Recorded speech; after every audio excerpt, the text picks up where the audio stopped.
જ બધું માર્કેટમાં અવેલેબલ થાય છે, એટલે એ એક માર્કેટિંગ ગિમિક જેવું થઈ જાય છે. એટલે એના લીધે લોકો બહુ જ બધા પ્રયોગો કરે છે in desperation to get hair growth back. પણ તમારે એ સમજવું જોઈએ કે સ્કિનની જેમ હેર પણ એનું એક એપેન્ડેજ છે, એનું એક ઓર્ગન છે.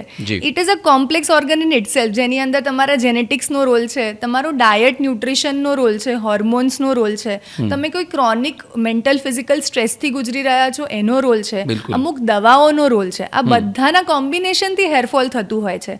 સો આપણે એક બે નેચરલ પ્રયોગ કરીને વાળમાં કંઈક અપ્લાય કરીએ તો આપણને બ્લેન્કેટ થેરપી એવી રીતે ફાયદો નથી કરવાની કે આપણા બધા જ હેરના કન્સર્ન સોલ્વ થઈ જશે. So we need to address the individual cause, અને એની સાથે આપણે અમુક ઘરના પ્રયોગો, ફોર એક્ઝામ્પલ કોઈને વીકમાં ટ્વાઇસ ઓર થ્રાઇસ હેર ઓઇલ નાખવું છે તો એ નાખી શકાય છે.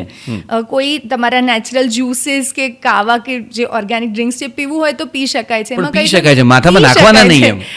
એકચ્યુઅલી જે ઓનિયન ને ગાર્લિકનો જ્યુસ લોકો બહુ